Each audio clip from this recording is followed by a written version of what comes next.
Amém, gente?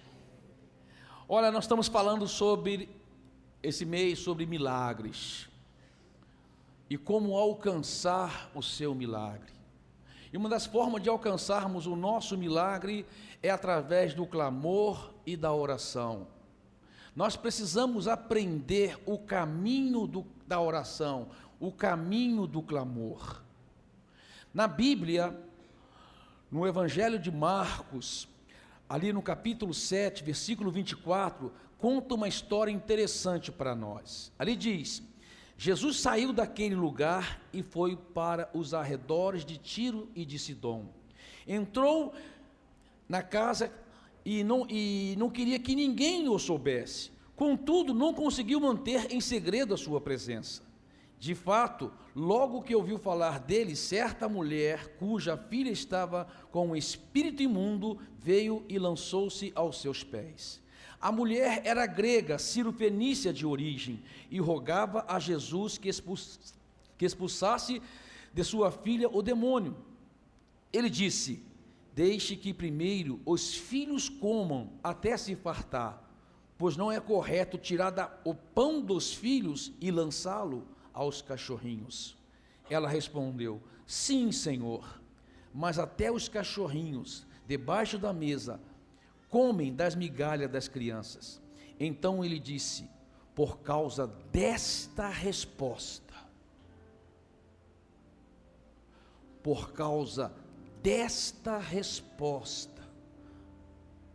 você pode ir. O demônio já saiu da sua filha.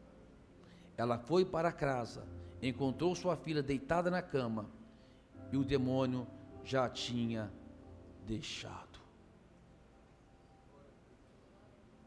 Uma mãe aflita, com uma necessidade urgente, uma mulher desesperada, com um problema de difícil solução.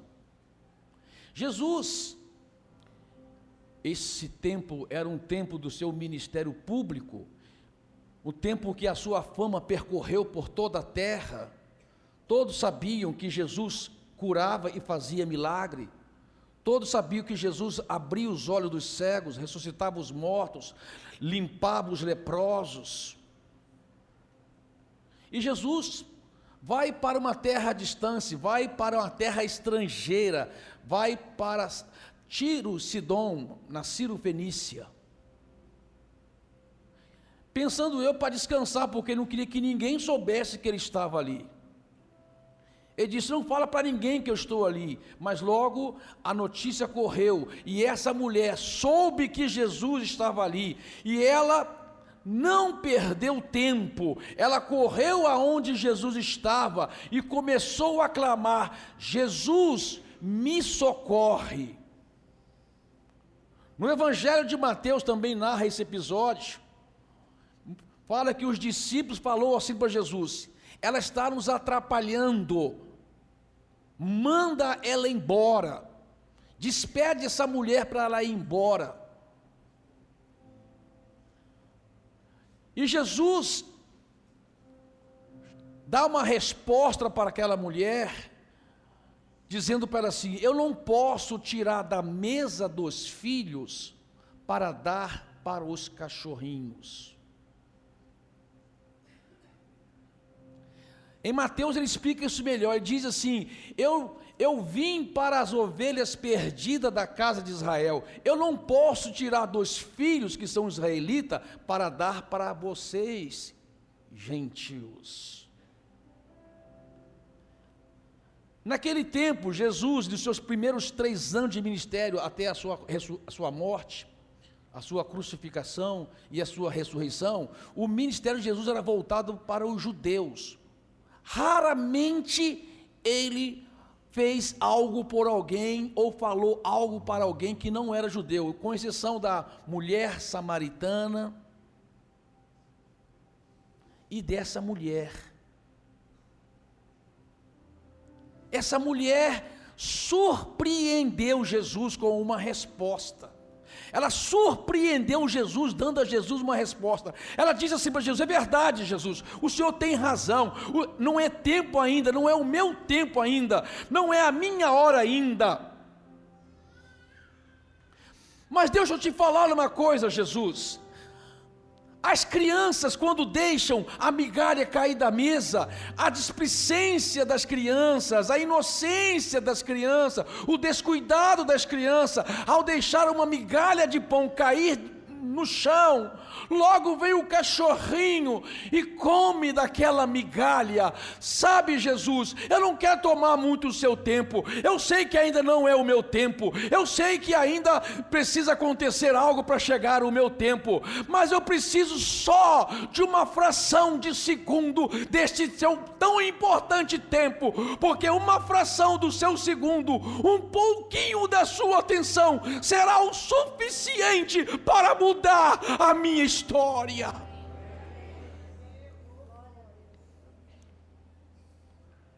Eu preciso só de um pouquinho, de uma migalha sua, Jesus. Só de uma migalha sua, Jesus. Jesus falou: opa! Jesus já olha para os discípulos. Porque Jesus, ele fala para aquela mulher: mulher, grande é a sua fé. Jesus classificou a fé daquela mulher. Algumas vezes Jesus classificou a fé das pessoas. Ele disse para Corazim, para Cafarnaum: se vocês tivessem fé, se vocês tivessem fé. Ele disse para a sua própria cidade de Nazaré, onde não pôde operar muitos milagres por falta de fé. Ele falou para os discípulos, para Pedro, homem de pouca fé, quando ele afundava. Para os discípulos, quando no meio da tempestade, homens de pouca fé. Na multiplicação dos pães, quando os discípulos ficaram discutindo por como comeriam pães, aonde ia achar pão para tanta gente. E Jesus fala: vocês têm pouca fé. Jesus classificou a fé de algumas pessoas, e quando ele foi classificar a fé dessa mulher, disse: mulher, grande é a sua fé. Ela descobriu o segredo do clamor. Ela descobriu o caminho para alcançar o coração de Deus. Ela descobriu a maneira para tocar Jesus. E Jesus viu o coração dela através da resposta que ela deu. Jesus viu a humilhação de alma que ela estava para obter a resposta para o seu problema. O caminho para o nosso milagre passa pelo clamor. Passa pelo clamor. E é sobre clamar que eu quero falar para vocês esta noite. Como devo clamar a Deus? No Salmo 107, a partir do versículo 1, diz assim: dei graças ao Senhor, porque Ele é bom, o seu amor dura para sempre. Assim o digam os que o Senhor resgatou, os que livrou das mãos do adversário e reuniu de outras terras, do Oriente e do Ocidente, do Norte e do Sul. Amado, o Salmo 107 conta a história de um povo que aprendeu o caminho do clamor, um povo que foi resgatado do Oriente, do Ocidente, do Norte e do Sul, um povo que andava pelo deserto, e precisou clamar a Deus para que Deus mudasse assim a situação deles. Inclusive o texto diz: assim o digam, ou seja, eles tinham testemunho para dar da resposta de Deus para o seu clamor. Amado, nós precisamos testemunhar para as pessoas a resposta do nosso clamor. As pessoas precisam conhecer o Deus através da resposta que Ele dá para o nosso clamor. Mas de fato, em que circunstâncias foram essas que eles precisaram clamar e ter a resposta de Deus para o seu clamor? No versículo 4 diz: perambularam pelo deserto e por terras áridas, sem encontrar cidade habitada, estavam famintos e sedentos, suas vidas iam se esvaiando. Tem muita gente perambulando pela vida sem direção. Aqui diz que eles estavam sem direção, perambulando pelo deserto. Tem muita gente que está sem direção para o seu casamento. Tem muita gente que está sem direção para os seus negócios. Tem muita gente sem direção para a própria vida, não sabe o que fazer e nem para onde ir.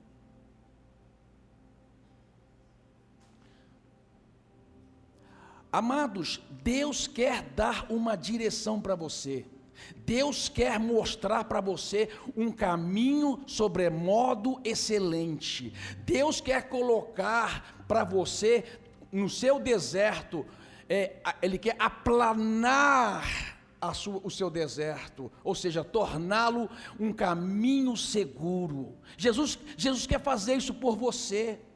Mas você precisa entender o clamor para isso. Olha o que eles fizeram: na sua aflição clamaram ao Senhor, e Ele os livrou da tribulação que se encontravam, e conduziu por um caminho seguro e uma cidade habitada. Um caminho seguro e uma cidade habitada.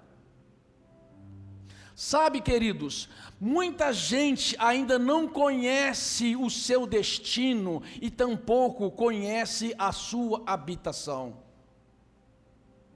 Talvez por não ter conhecimento da sua habitação, está também sem conhecimento do seu caminho. João capítulo 14, Jesus diz assim: não se turbe o vosso coração, credes em Deus, credes também em mim. Na casa de meu pai há muitas moradas. Se não fosse assim, eu não vos teria dito: eu vou e vou preparar um lugar, para que aonde eu esteja, vós estejais comigo também. E vós, ou vocês, conhecem o caminho para onde eu vou. Mas nesse momento Tomé levanta e diz: Senhor, se nós não sabemos para onde vai, como saberemos o caminho? Sem conhecimento de destino, sem conhecimento de caminho. Se você não conhece o seu destino, o seu caminho está inseguro. Se você não conhece o seu destino, você não sabe como ir ou como caminhar. E a resposta de Jesus disse: eu sou o caminho, eu sou a verdade, eu sou a vida. Amado, para toda a situação da sua vida, para qualquer situação de aflição que você está passando, Jesus é o caminho, Jesus é a verdade e Jesus é a vida. Se você trazer Jesus para a sua vida, para o seu caminho, se você trazer Jesus como a sua verdade e fazer de Jesus a sua vida, não terá para você dificuldade de entender o seu destino.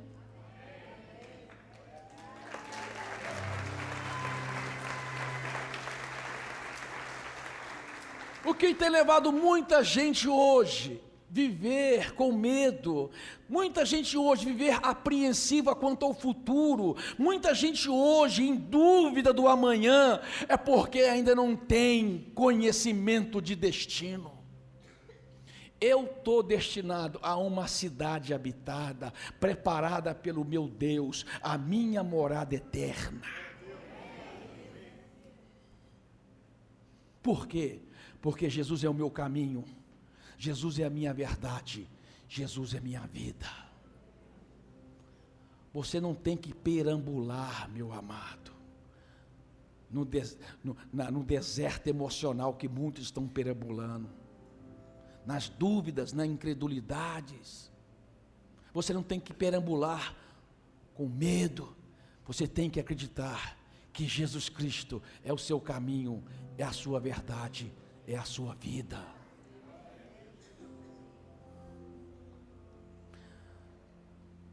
E o texto continua, o versículo 10: assentaram-se nas trevas e na sombra mortal, aflitos, acorrentados, pois se rebelaram contra as palavras de Deus e desprezaram os desígnios do Altíssimo.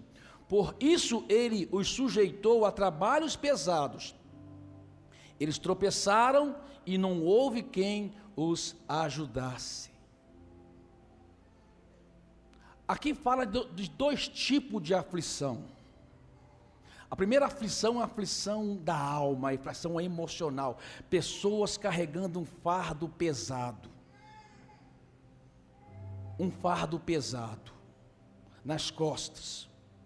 Um fardo emocional. Como eu disse, pessoas que não conseguem dormir direito, preocupadas com o amanhã. Pessoas dependendo e carecendo de remédios. Pessoas com todo tipo de pensamentos, até de suicídio, porque está carregando um fardo pesado. Jesus disse em Mateus 11:28, vinde a mim todos vós que estáis cansados e sobrecarregados, que eu vos aliviarei. Tomai sobre vós o meu fardo, porque o meu fardo é leve e o meu jugo é suave. Jesus quer que você lance o seu fardo sobre Ele. Jesus quer que toda preocupação que você tem, toda ansiedade que te atormenta, toda angústia de alma que você sente, você tem que lançar sobre Jesus e confiar que Jesus vai transferir para você um fardo leve e suave. Mas nós precisamos considerar uma coisa importante neste texto. O que levou aquelas pessoas a ter essa aflição de alma? O que levou aquelas pessoas a passar por que tipo de perturbação? O texto diz assim: rebelaram contra as palavras de Deus. Coloca o texto para mim aí. Rebelaram contra as palavras de Deus. É interessante que sempre quando fala sobre a palavra de Deus, está no singular, a palavra logos, a palavra de Deus. Mas aí diz que eles se rebelaram contra as palavras de Deus, ou seja, contra orientações dadas dentro da palavra de Deus.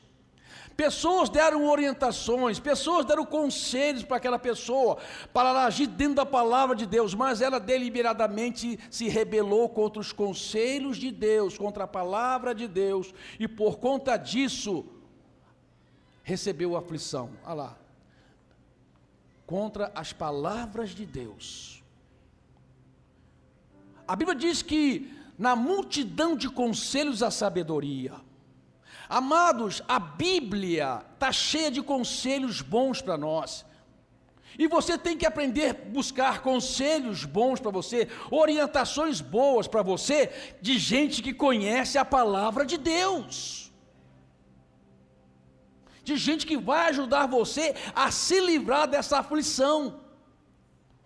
Porque muita gente está vivendo em aflição, muita gente vivendo perturbada em aflição, porque se rebelaram contra as palavras de Deus, ou seja, orientações que foram dadas dentro da palavra de Deus. A Bíblia diz que a palavra de Deus é apta para ensinar, admoestar, exortar os retos caminhos do Senhor. Você tem que considerar a palavra de Deus para tudo na sua vida. Considerar a palavra de Deus. E outro tipo de aflição que a gente observa no texto, que diz assim: e na sua aflição clamaram ao Senhor, continuando, e na sua aflição clamaram ao Senhor, e Ele salvou da tribulação que se encontrava, Ele os tirou das trevas e da sombra mortal, e quebrou as correntes que o prendiam. Ou seja, o clamor que eles tiveram, livraram-os da aflição emocional. Clama: Senhor Jesus Cristo, eu vou até Ti, lançar sobre Ti o meu fardo cansado, tudo que está de sobrecarga na minha vida, que eu não tenho estrutura emocional para suportar, eu não tenho estrutura emocional para suportar tamanha pressão sobre a minha vida, eu lanço sobre Ti. E a segunda aflição agora: tornaram-se tolos por causa dos seus caminhos rebeldes, e sofreram por causa das suas maldades, sentiram repugnância por toda a comida, e chegaram perto das portas da morte. A segunda aflição a considerar aqui é a aflição espiritual. A primeira aflição emocional, aflição de alma. A segunda aflição, a aflição espiritual. Tem gente tendo sonho que não gostaria de ter, e levanta-te perturbado, amedrontado, preocupado com certos tipos de sonho que estão tendo. Tem pessoas que têm tido pensamentos que não condizem com o seu padrão moral de vida, pensamentos repugnantes, pensamentos estranhos, que ela fica pensando, da onde veio esse pensamento, meu Deus? Tem gente até sentindo mal fisicamente, às vezes tonto, porque estão passando por uma aflição espiritual. Você sabe que é interessante, as pessoas têm uma preocupação muito boa, inclusive, mas uma preocupação mais com o corpo físico do que com o espírito. A pessoa vai comprar uma garrafa d'água e fica observando lá, né, o pH da água, se tem 7 ou abaixo de 7, fica ácida, acima de 7, já está alcalina, eu vou beber mais de 7 então. Está certo, não tem nada de errado nisso. Tem pessoas que vão no supermercado comprar o alimento e ficam olhando lá quanto de colesterol que tem, quanto de triglicerídeo que tem, e tudo isso está certo, não está errado não. Tem gente que paga academia para ter uma qualidade de vida, um personal trainer para ajudá-la a fazer os exercícios certos. Está certo, não tem nada de errado com isso não. Mas a mesma preocupação que você tem com as coisas que entram no seu corpo, você tem que ter com aquilo que entra no seu espírito. A mesma preocupação com o tipo de alimento que você está alimentando o seu corpo físico, você tem que ter com o alimento que você está alimentando o seu corpo, a sua vida espiritual. Tem gente que vai lá assistir filme de terror. Ai, pastor, nada a ver, é ficção, é entretenimento. Como é entretenimento se você está abrindo uma janela na sua alma para entrar pensamentos que vão perturbar seu sono?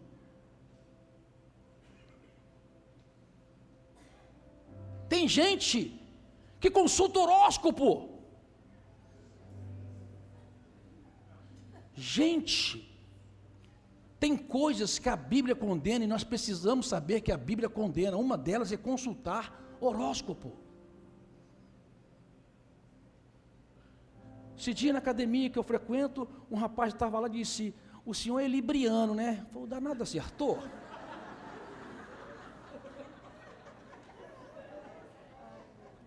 Pior que ele acertou 2 vezes.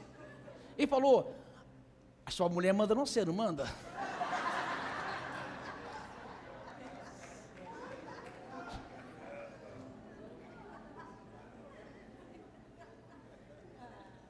Errou.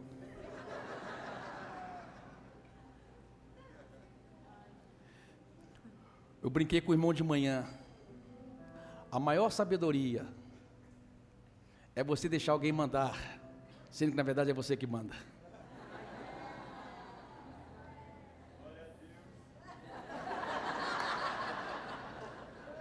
Lá em casa é assim, ela fala: vai lavar a louça, e eu falo alto: já lavei!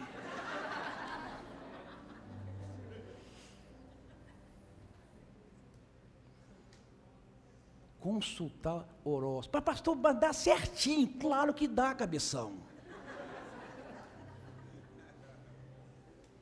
Você já viu algum horóscopo que você vai ter câncer, isso? Não, você vai ver, só fala lá, essa coisa vai. Isso aqui cabe direitinho comigo. Janela na alma. Porta para entrar espíritos opressores. Consulta, idolatria.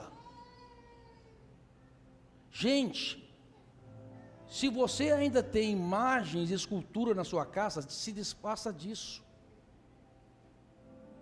Salmo 115 diz para não adorarmos nada de imagem e escultura, ou coisa semelhante a essas, porque a imagem e escultura tem boca, mas não fala, tem nariz, mas não cheira.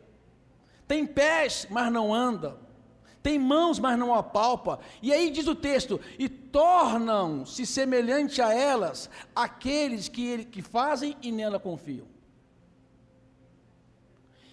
A verdade é que uma imagem não tem poder algum, porque ela é obra feita pelas mãos do homem, pode cair e quebrar. O problema é o espírito que está por detrás agindo naquela estátua, que aprisiona a pessoa numa fé enganosa e tira a fé verdadeira de Deus e de Jesus Cristo. E aí, isso são janelas que a pessoa abre, e aí começa a ter uma aflição espiritual, uma perturbação espiritual, e você precisa entender isso. E olha o que diz o texto, qual foi a solução? Na sua aflição clamaram ao Senhor, e Ele os salvou da tribulação que se encontravam. Ele os tirou das trevas, da sombra mortal, e quebrou as correntes que os prendiam. É interessante que tanto a prisão emocional, como a prisão espiritual, a Bíblia fala que é uma corrente que prende. Então é coisa espiritual. É uma corrente que está prendendo a pessoa, mas esta noite, em nome de Jesus, toda a corrente será quebrada pelo poder do sangue do Cordeiro de Deus. Tudo que está te aprisionando, tudo que está te prendendo, vai ser quebrado hoje.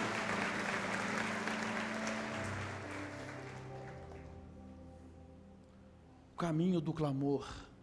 Clamaram a Deus na sua aflição, e o Senhor quebrou as correntes que o prendiam. O terceiro caminho do clamor diz assim: fizeram-se ao mar em navios para negócios na imensidão das águas, e viram as obras do Senhor e as suas maravilhas nas profundezas. Deus falou e provocou um vendaval que levantava as ondas, subia aos céus e descia aos abismos. Diante de tal perigo, perderam a coragem, cambaleavam tontos como bêbados, e toda a sua habilidade foi inútil. Interessante aqui que quem provocou a onda foi Deus, né? Foi Deus. Aqueles homens trabalharam, construíram, fizeram os seus materiais para serem importados, ou melhor, exportados. Talvez ali tecidos, ou quem sabe tapetes, e colocaram tudo no navio e saíram para negociar, com a expectativa de voltar com muito dinheiro no bolso. Só que eles não contavam com a tempestade. A Bíblia diz que Deus levantou uma onda no mar e uma tempestade. E de repente eles começaram a ver a possibilidade de perderem tudo. Começaram a ver: nós vamos perder tudo aqui. Mas por que Deus permitiu esta tempestade? Por que Deus mandou essa onda? Amado, a Bíblia depois no final fala: devemos considerar a bondade de Deus.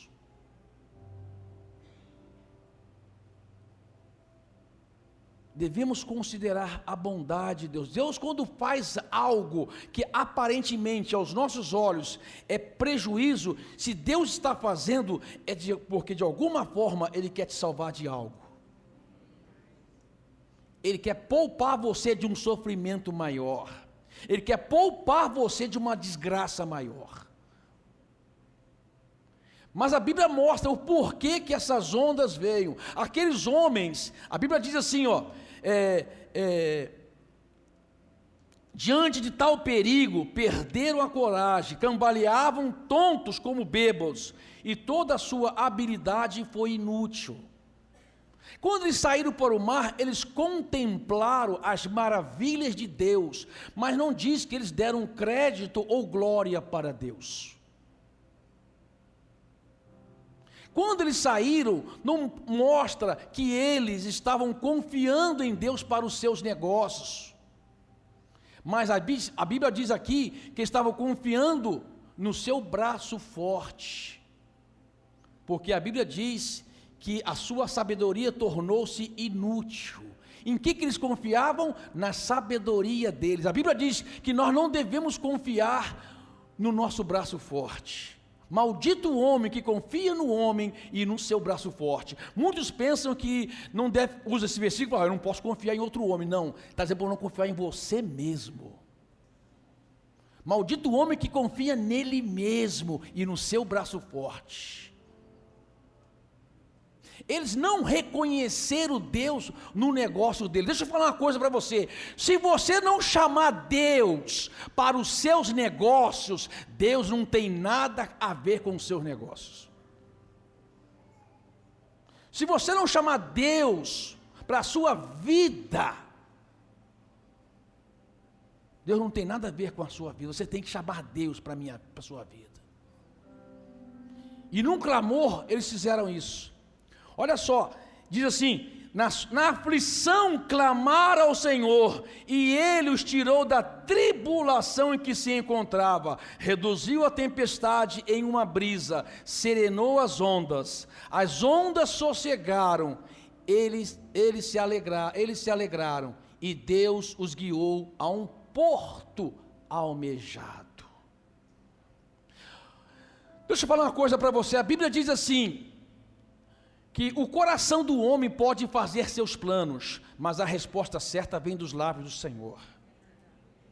Você pode fazer planos, você pode almejar algo, não tem problema nenhum você almejar fazer uma viagem para o exterior, não tem problema nenhum você almejar comprar uma casa própria, não tem problema nenhum você almejar abrir um negócio, não tem problema nenhum você almejar fazer qualquer coisa, desde que você chama a Deus para o seu negócio. Traga Deus para a sua vida, traga Deus para os seus negócios.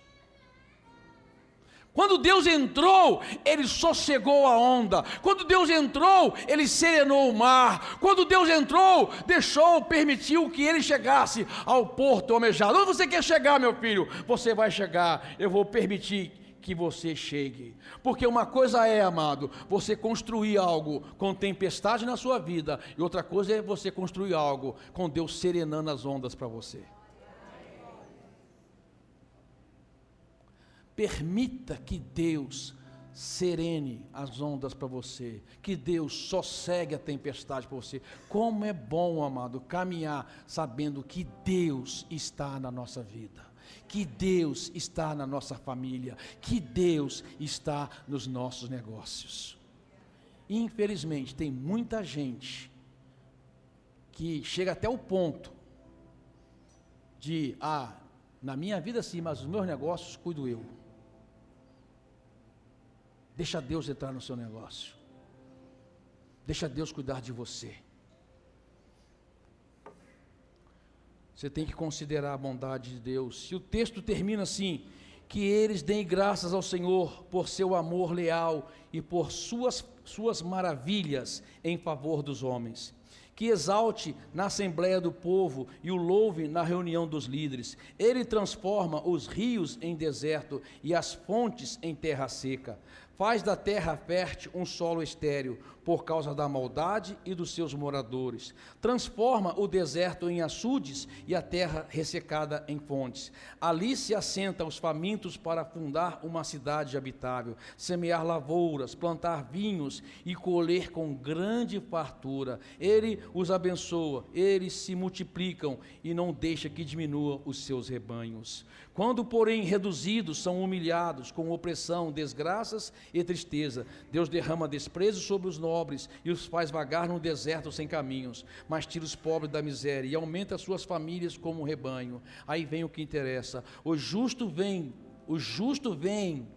tudo isso, e se alegram, mas todos os perversos se calam. Reflita nisso, ó sábios, e considerem a bondade de Deus. Amado, aqui está dizendo o seguinte: você tem que olhar as coisas ruins que acontecem e as coisas boas que acontecem, e ver e considerar tudo isso, e perceber qual é o plano de Deus que tem tudo nisso. Eu tenho que refletir e considerar a bondade de Deus. Eu tenho que fazer como aquela mulher Sirofenícia, que tinha uma situação e uma aflição, e humilhou a sua alma, e chegou até Jesus, pedindo socorro, e falou para Jesus: Jesus, eu creio que 1 segundo do Senhor é o suficiente para transformar a minha história. Jesus transforma a sua história, quando você compreende o caminho do clamor. O caminho do clamor. Invoca-me e te responderei, e anunciar-te-ei coisas grandes e ocultas que você ainda não sabe. Deus quer revelar coisas grandes para você, mas você precisa entender o caminho do clamor.